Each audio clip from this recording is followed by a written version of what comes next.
Gradient হচ্ছে we have told you যে if we consider A football, একটা football যদি আমরা কনসিডার করি at any point over the surface of the at the surface or on the surface of the football, আমরা যদি perpendicular consider করি তাহলে সেই লাইন বরাবর পারপেন্ডিকুলারি যে ভেক্টর যদি আমরা ইমাজিন করি তাহলে সেটা হলো তোমার গ্রেডিয়েন্ট, সেটা দিয়ে গ্রেডিয়েন্ট বোঝায়।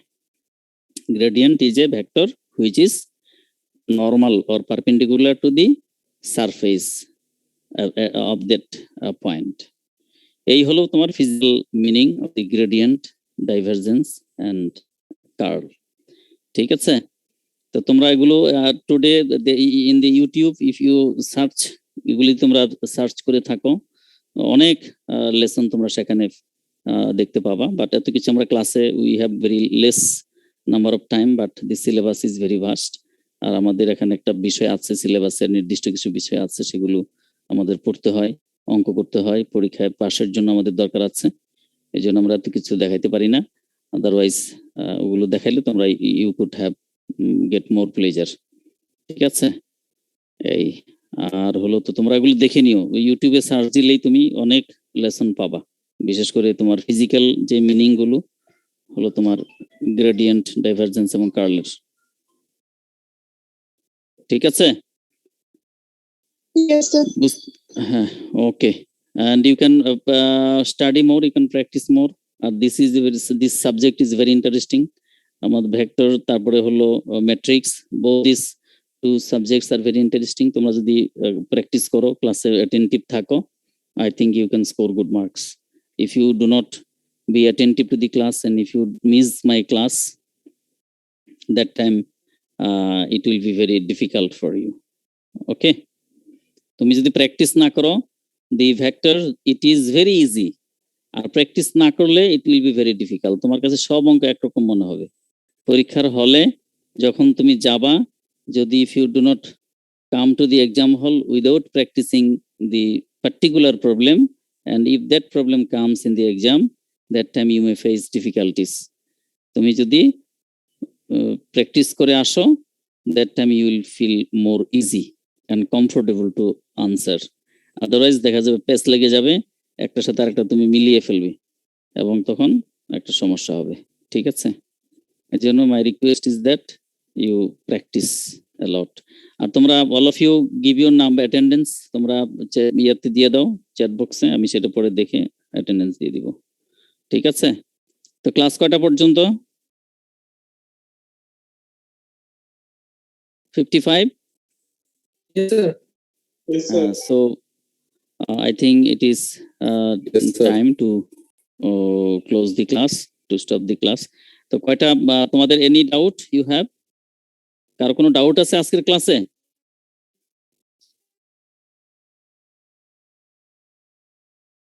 আছে any doubt you have? No, sir. নাই, no doubt.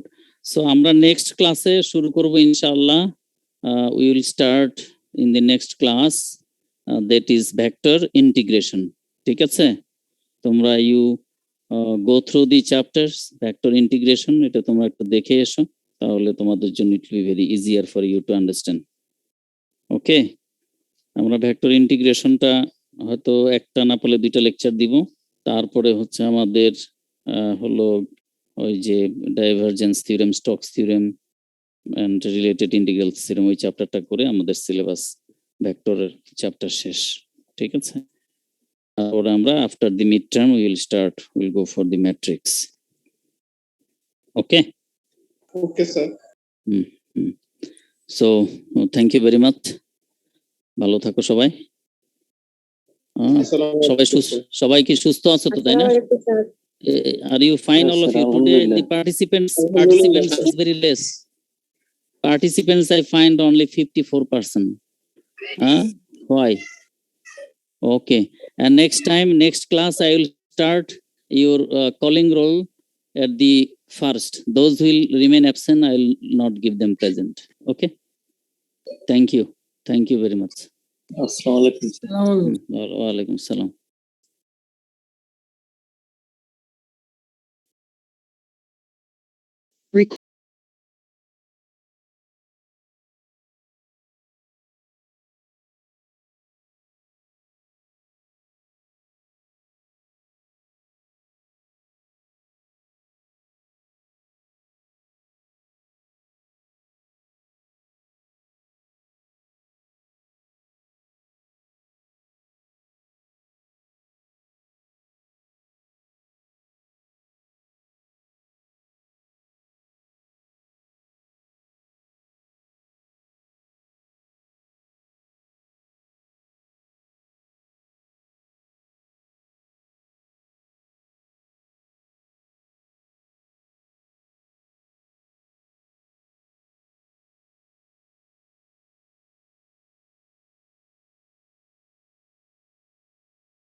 This is the just announced Huawei Nova 9. This is the just announced Honor 50. There's a good chance that you haven't heard of either of these phones, but there's something really strange happening here that we need to talk about.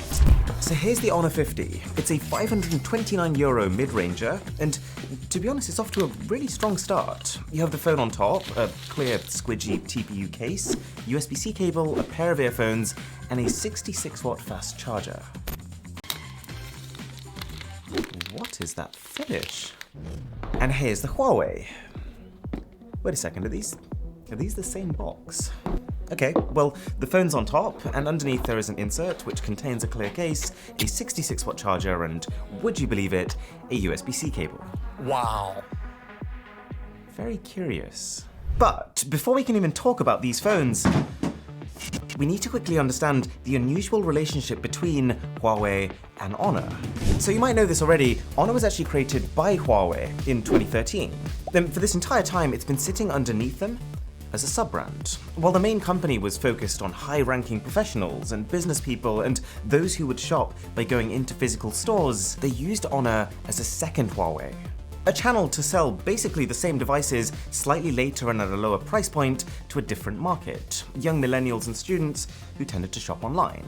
I'm not exaggerating, literally the same devices. Honor phones were powered by Huawei's Kirin chips. They ran a software called Magic UI, which was effectively a carbon copy of Huawei's MUI, and they've often had such similar designs that I think a lot of people out there didn't even realize that these were in fact two separate companies. However, over the last 2 years, the distinction between them has all of a sudden become very important. Because, as you might know, in 2019, Huawei, and therefore also its sub-brands like Honor, were banned from using Google services or getting any parts from US companies. And this move single-handedly killed Huawei's global ambitions. That sudden inability to access the App Store, which is primarily what makes smartphones smart, combined with not being able to have the latest technologies because you can't work with other companies, plus the drop in trust that naturally comes when you are banned from something, means that Huawei's smartphone sales have plummeted. And as a company, they've now had to pivot their entire strategy into focusing less on the phones and much more on the products and services that surround them. But because of Honor, this US ban doesn't seem to have had the intended effect. See, all this havoc it's created left Huawei in a dilemma. They could either hold on to Honor, meaning that it would stay banned too, and its global reach would sink alongside Huawei's, or they could sell them off to another company, which would mean that Honor would no longer be owned by Huawei, and thus it could spread its wings and fly again without restriction. Eventually, at the end of last year, they decided on the latter.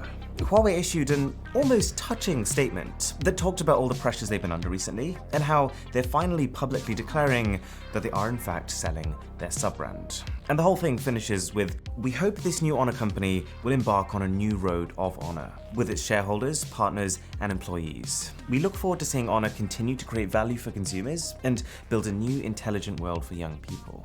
It was like a parent saying goodbye to their child for the last time. But sure enough, as planned, it has freed Honor, and all new Honor phones now come with full access to the Play Store.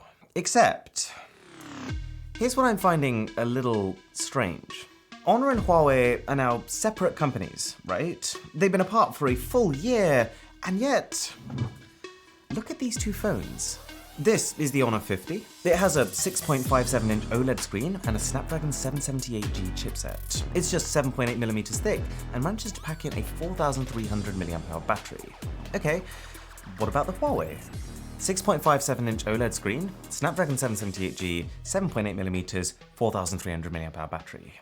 Finish aside, from every single angle, these two phones look the same. Identical button layouts, identical speaker positioning, identical camera placements. They are the same weight to the exact gram.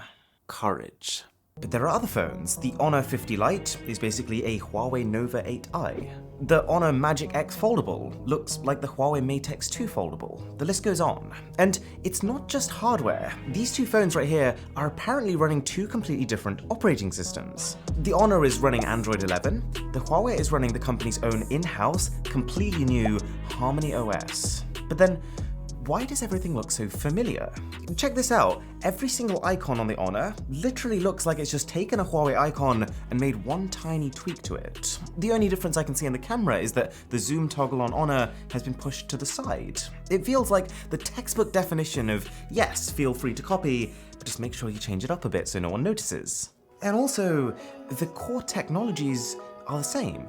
Look at these two charging bricks. One is apparently using Honor's supercharged technology, one is apparently using Huawei's supercharged technology. But I'd be willing to place quite a significant wager on the fact that these two bricks are identical, that they're manufactured in the exact same location, with the exact same components and the same technologies behind them. The two companies, they even share staff members. At the point where Honor was cut off from Huawei, they took 8,000 employees from that company. So even though they may now have separated management teams, they are largely functioning with the same people. You're probably starting to get the idea. Huawei's been banned, Honor has separated to allow themselves to be unbanned, but even a year later, you're still effectively just getting a reskinned version of the same phone from both companies. I did reach out to a Huawei executive to try and clear this up, and she said, the design process for a phone is lengthy, and this one started before the companies went their separate ways. So according to her, these designs were finalized over a year ago, and that's why they look so similar. It seems like a long time, but maybe this is true. What makes this stranger, though, is that both of these phones were announced days apart from each other. The only hardware difference is that the Huawei has a slightly better main camera sensor, and yet the Huawei costs €499, the Honor costs €529. So it's almost like these two companies have switched places. Instead of being the lower tier sub-brand, Honor has kind of become the premium brand, effectively just flexing the fact that they now have Google Play services again. This Honor 50 came out before the Huawei Nova 9, which is the opposite of how they used to release later than their Huawei counterparts. Honor is serving more countries globally, and they're now branching out into not just budget phones, but also top-tier flagship phones, like the Honor Magic 3 Pro Plus. Honor is trying to be the new Huawei. And Milo wants to be the CEO. Ow, ow, ow, ow, ow.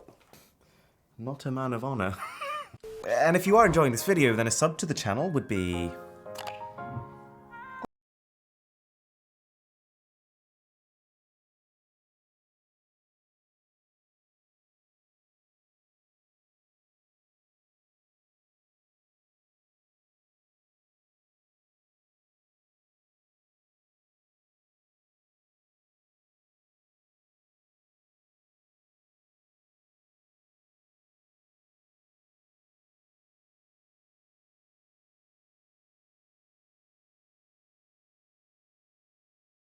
honorable.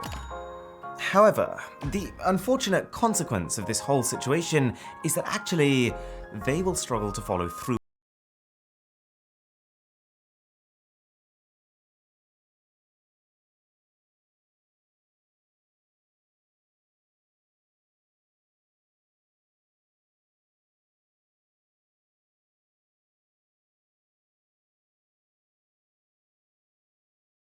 with this, and that neither of these phones make sense as a result. They make a good first impression. Like, for their mid-range prices, I was pleasantly impressed by how they have the character and general feel of higher-end devices. But using both of them feels lacking for different reasons. See, before the US ban, there was a reason that Huawei was steamrolling the smartphone market. This is a giant tech company who was not afraid to invest literally billions into R&D every year, making sure that every new generation of phones introduced at least 2 or 3 features that were significantly ahead of the others. And they had the budget to make sure that these features were tested properly and were reliable. Huawei pushed the entire industry forward. But literally the minute this ban came into effect, Huawei was completely cut off from its US suppliers, and so that innovation instantly halted. Their latest P50 Pro smartphone is literally the first time in years that they haven't been able to upgrade their main camera sensor. They weren't able to implement 5G, and at the same time, this lack of Google services like the Play Store and Gmail and Maps has made these phones all but redundant for a Western audience. So, this Nova phone, it does feel quite smooth and polished, but I just can't recommend it. And then you've got Honor, who has a different problem. That while cutting ties with Huawei has unburdened them from regulation, it's also meant that they've lost their biggest asset. Like, think about it. As an apparently independent brand now, how on earth is Honor going to do the job of a company that has literally 200,000 employees, huge research and development centers, and a literal city of their own with just a merry band of 10,000 people? They can't. And you can feel this when using these phones. Exact same hardware as the Huawei, exact same cameras in this bottom ring here, and yet the Honor performs consistently worse. Check this out, on the home screen, super smooth scrolling. But the second we enter the Play Store, boom, it just starts lagging. Or here in the settings, my scrolling is nice and buttery, and then the second I open this menu, there's a disconnect. Like, what? And this camera system, it's a 108 megapixel quad camera, but it's really not good. And I wasn't expecting to say that. The cameras on Huawei phones, and by implication also Honor phones, have tended to be historically some of the phone's highlights. But something feels off here. And I guess it becomes more clear when we compare the two phones' ultra-wide cameras. They should be the same, but I prefer Huawei's image processing about 95% of the time. The difference in selfies is enormous, even though both are using the same 32 megapixel sensor. And my best guess as to why is that Huawei might have retained certain patents or certain image processing algorithms that because Honor is now separated from them, they can no longer access. Or maybe Huawei just didn't share their recent software improvements with Honor in the first place, knowing that they were going to sell the company. Whatever it is, something feels missing here. This Honor is not producing 2021 quality photos. As a prospect, it might initially appear just like a Huawei phone, as if nothing ever went wrong. You have a Google search bar on the homepage, a folder for Google Apps, you swipe up from the left, you get Google Assistant. But behind the scenes, it is not quite there. The point I'm getting to is this. In its current state, this whole US ban no longer makes sense to me. Even as an independent company, Honor is still effectively acting like an extension of Huawei, like they've done right from the beginning, with a lot of the same workforce, the same manufacturing, the same technologies, except for some reason with the current rules, one of these companies is banned, the other isn't. Now, I'm not saying that I think Honor should be banned, it's not really my place to say, but what I am saying is that I can't see why Huawei is banned if Honor isn't banned. And likewise, it doesn't make sense to me that given that Honor isn't banned, why Huawei is banned. It's got to be both or neither, right? Like,